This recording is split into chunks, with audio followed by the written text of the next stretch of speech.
Hey guys, welcome to a new video.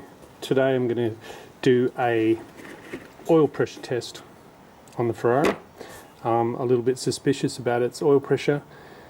I think it has good oil pressure, to be honest. The reason I'm suspicious is because once the car's warmed up, the oils are warm.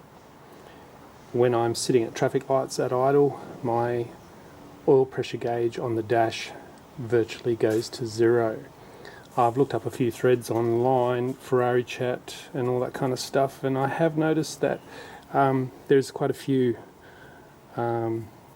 descriptions of that exact circumstance with other 308s and Mondials and so on, with basically this engine, a 3 litre V8, giving exactly the same symptoms on their pressure gauge, and they've done checks directly from the engine with oil pressure, and it's been fine. So I'm not, after reading that, my heart stopped beating fast. However, I still want to do it for a peace of mind, so I bought this set, and of course, being Ferrari, nothing in here fits that. So I looked around and around and around to try and find something that's going to fit into the port down there where the sender unit is, the pressure sender unit is, which is just below the oil filter housing. And there's just nothing here in Perth anyhow. Bit of a dilemma, so what I came up with was I had the old sender unit, because I've replaced this sender unit in the past. I took it apart. I then cut off the thread that goes in to the housing, and I drilled a hole, tapped it, and made my own little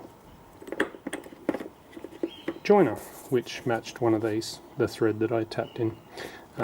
I started off nice and square, but for some reason I don't have a proper lathe or anything, so I was a little bit out on my when I was actually drilling the holes. It started off nice, it started off like that, but it didn't end up like that. But as you can see down the hole there, it all works, but it's just not not perfectly symmetrical, which sends my OCD into spins. But anyhow, so what I've had to do here is obviously remove the filter. I'm going to be putting that filter back on, even though I'm ready to do an oil change soon anyway, but it's going to have to go on and off to get this sender unit out. The sender unit is a bugger to get out. I've just undone this oil pipe here that goes to the cooler. I've just undone that. That's going to come off, so I've got leverage to get into this here. Otherwise you will struggle to get this out. It's absolutely crazy. Also, this pipe here has come off the top of the return for the header tank, and this hose here is just a vacuum hose which goes down to this little valve here. I don't know what it's called. It's in the manual it's called an additional air valve. Anyhow, it connects to the metering unit down there. That's where it connects to, right there. Connects to the metering unit. I think it's just like, it just reuses some excess vapors and so on. I believe it's mainly on warm-up, so it's just a little valve in there with a diaphragm, and on warm-up it's on, I think, and then it shuts down. But anyway, I've disconnected that only for access. That's the only reason I've taken these two pipes off. Also, I've removed the line that's going to the sender unit. Now, if you want to check your gauge, there's a really easy way to check your gauge on the dash, whether it's working or not. And you just simply put your ignition key on, so you've got lights on the dash, and this wire here that normally will go to this one here. All you need to do is touch the body of the engine somewhere, like maybe that right there. Just earth it, and then what should happen to your gauge? It should be on zero when this is not connected, the blue wire, and then when you connect it, or when you make contact, it should just go straight over to the right hand side and be on full. And I will show that, I will demonstrate that. I just have to go set my camera up for that test. I'm pretty sure mine's okay, but I'm going to do that test anyway, and I shall do that right now.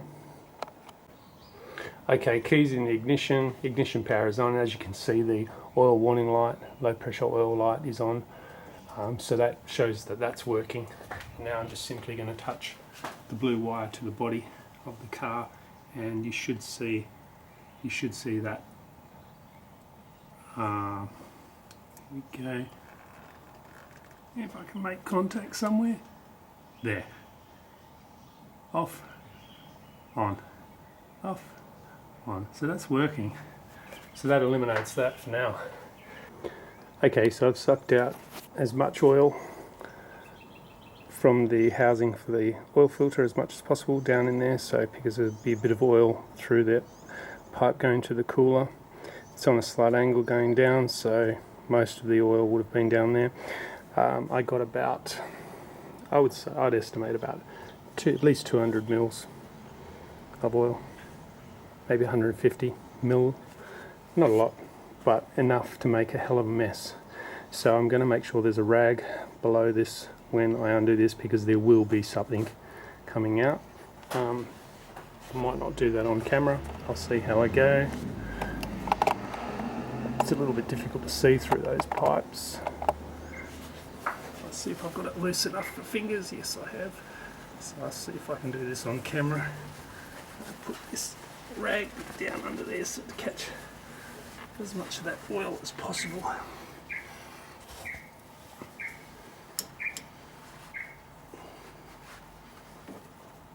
Okay, hopefully that'll do the job. Let's see now. From my memory, these banjo fittings have brass fittings, copper washers on either side of them. It's just starting to tighten up on me here. A little bit difficult to wind off with my fingers at the moment, so I think it'd be about a 26 or a 27 mil nut, but to be truthfully honest, I used a 28. I don't think I have a 27 or a 26. They are rather big. I've got specialised ones for the Ferrari, as in certain sizes. I used a 28 and a rubber mallet, and that got it off. Undid it, no problem. Just got to hold that banjo fitting square, and it allows me to. Okay, make sure when you take it out, you have a clearance of about 5 millimeters at the most. So when you take it out, just make sure you've got both of these.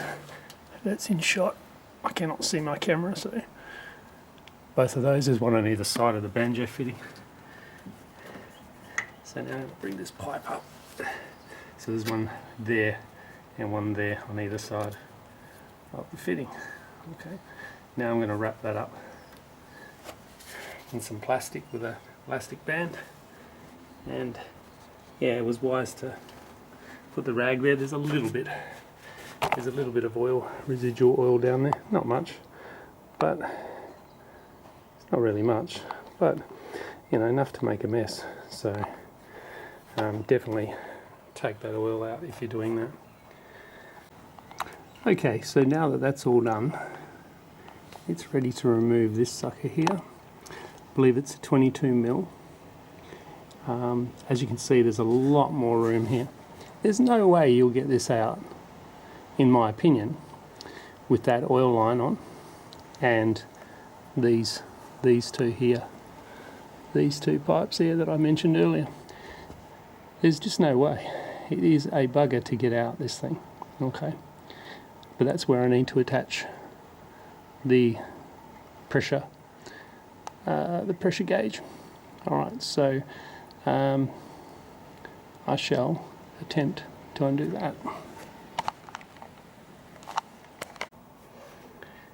Now, I'll bring the camera here so we can see. Now, conventional, you might get a stubby in there, but a conventional spanner like this, there's no way of getting it in there and getting leverage, especially if the flats on the nut don't line up. So when I replaced this last time, what I did was I bought a 22 mil spanner, just a cheapie, and I made this tool. Okay, that's a little bit more than 22. I went a bit too happy with the grinder, but anyway, it still works. So I made this tool. It's bent, and it's cut out, and it's flattened as well. It's thinned out, and it works quite well. Almost knocked over my little jar of oil then. I wouldn't have been impressed with that. So it's able to get in there on an angle like that, and you lift it up and out it will come. Now you may get a bit of oil as well out of there, so be ready for it. So that's come undone, so I'm very pleased with that. And yeah, my little tool is pretty handy. I'm going to make another one of these. I've got another 22 mil. Actually I think it's a 19 mil, but I'm just going to grind it out a bit. So this actually sits in there just that little bit better. This is about 1 millimeter too big now, but it still works fine. It's a pain you have to make tools every now and then, but that's what has to be done. Okay, that's coming out. So let's get some rag down there.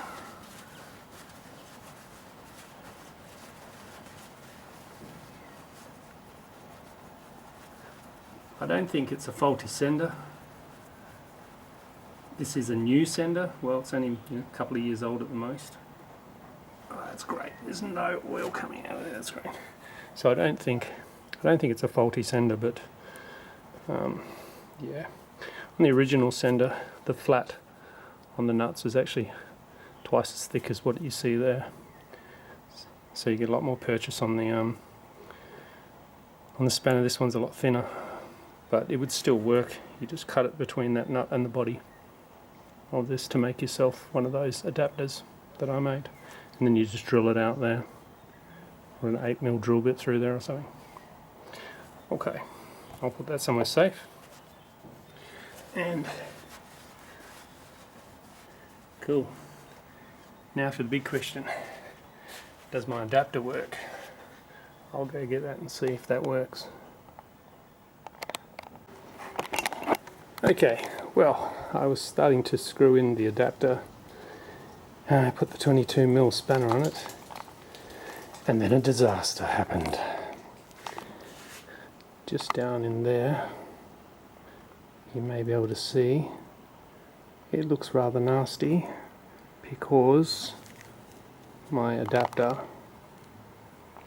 snapped clean off, leaving the thread inside the body of the filter housing. Oh no. So this video is now turning into a save your filter housing, hopefully you don't have to take the engine out video. These things happen. I'm not going to hide my mistakes. I think the reason it happened is my hole wasn't completely central on my adapter, and that's what's caused. You can see it's slightly out there, and that's what's caused it. Weakened it on one side. Well, live and learn. Okay, hopefully the 8 mil hole that is actually in there, you can just see it there, there's an 8 millimeter hole. Hopefully one of my extractors will fit in there, and if not, I've got another set of extractors, by the way. These are just some spares. Hopefully I'll get that out. Yeah, if you can hear any nervousness in my voice, well, yeah, you're right. But anyway, I'm sure I'll be fine. Fingers crossed. Okay, well, luckily for me, the extractor has done its job, and it's actually come out with relative ease.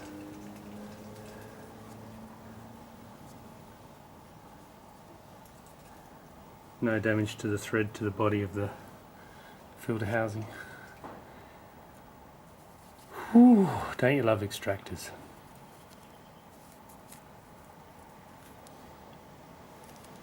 It actually came out pretty easily, but you can see there my machining mistake. I'll just get it in shot. Where are we? There we are. Okay. I don't know if you can see that, but you can see my larger holes just weren't in the centre, so it weakened one side. So as I went to tighten it, it tightened quite well, and I thought I'll give it a tweak. Gave it a tweak and snap it went. And you can clearly see how much meat is on this side as opposed to that side there. And it just gave way. There was just nothing there. It was deceiving. Look, that idea of using this from the old sender, it's still a plausible way. It's still a plausible way, but just do a better machining job than me. As you can see, that extractor's on a slight angle as well. I would have preferred to have done it on a lathe. Maybe I should have. I was just using a drill press, which drill presses, when you pull down on them, they sometimes, your drill bit sometimes bends slightly. It's very difficult to see, but even if you've got a pilot hole drilled, it happens. Now I just need to go hunt an adapter for my pressure gauge, otherwise I just will not be able to do this. So I'm going to plug those holes up. I'll probably wind this back in just finger tight into that spot there, which will keep any dirt, debris and undesirables out of the engine oil, and I will also do the same for this one here. I'll probably just screw the filter back onto it just lightly. Hey guys, welcome back. Well, an update to the dilemma I had with the snapped thread inside the oil housing port, oil filter housing port. I have found a fitting. I was given a couple of bum steers earlier in the week, and it was just by luck there was a guy standing behind me listening to what I was saying, and he said to me, try this particular place called Couplers in a suburb called Malaga here in Perth, and within 10 minutes those guys had me all sorted. So there we are. We used a couple of fittings. They were out of the fitting I needed, so we made do with a couple. That's a M18, that thread there, just for your knowledge. So that fits. Screws in, no problem. It's got a little O-ring there, but I'm going to put a washer on it as well. Brand new washer, and it goes in. Here we go, nice and gentle. Sweet. Alright, so back in business. Now I'll just tighten that up and connect up the oil pressure gauge, start the engine, let the engine warm up, get it to full running temperature, so give it a good 20 minutes, half an hour running. It should show reasonable oil pressure when I do that, because the oil will be cold. However, it does normally have a high oil pressure when I first start it up, and then it drops down when it warms up. We seem to be all ready to go. So I've got the vacuum hose and the header hose connected. I have the oil cooler line going into the oil filter housing connected, and made sure I've got the washers on either side of the banjo fitting down there under that hose there, and I'm connected into the housing with my pressure gauge and the filter. That's the original filter. The filter is on, and so I'm just about ready to start. Before I do, I'm going to put in about 200 mils of oil, just to replace that oil that came out, just so I know that my oil levels were the same as they were before. Alright, so ready for a start. So I'll start the car up and I'll warm it up, and then we'll see how we go on here. Okay, I've just started up. It's been running for about 15 seconds, and straight away we've got some pretty good oil pressure there showing, but that is with the cold oil, so we'll see where that goes once the oil's warmed up. Anyway, I'll let the engine warm up, I'll come back. Okay, so according to the manual, the 328 and the 308 are the same. 328, 308, they're the same as far as the pressure details are concerned. I'll just focus in on that so you can see 5.5 to 6.5 bar at 6,000 revs. Okay, sorry, I'm pointing at the Italian side. At 6,000 revs, and that's with the engine at 100 degrees, so basically running at proper operating temperature. So these are both the same, they read the same. So the 308 and the 328 are the same, 5.5, 6.5 bar at 6,000 RPM at 100 degrees. So I'll let it warm up and then we'll check that. So the oil temp gauge on the dash is now at about 60 degrees. It's just starting to move. It starts at 60 degrees Celsius, and the gauge has dropped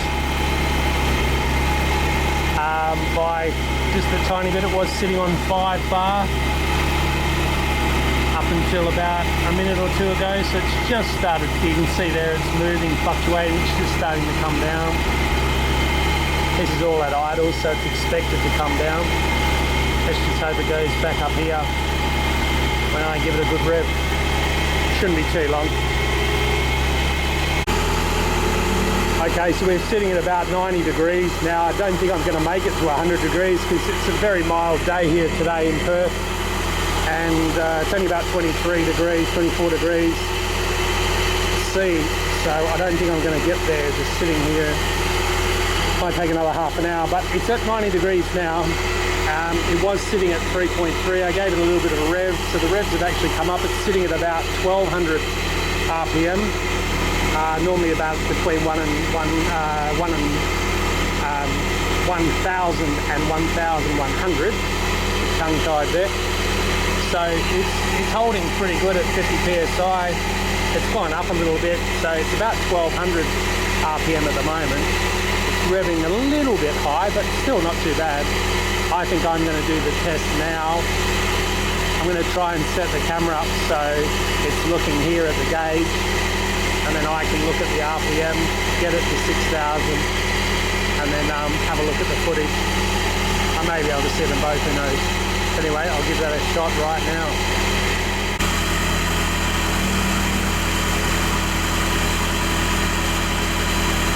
So the gauges there look like they're reading pretty good. The water temperature's at 90, and the oil temperature is also at 90, sitting fairly steady now for quite a while, so I just don't think it's going to go over, so I'm going to do it from here.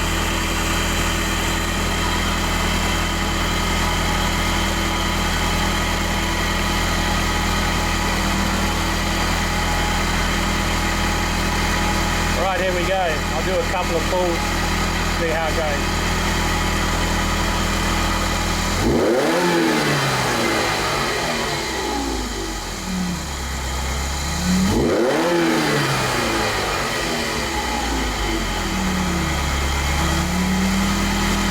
Okay, so I'm going to review the camera and see what that said.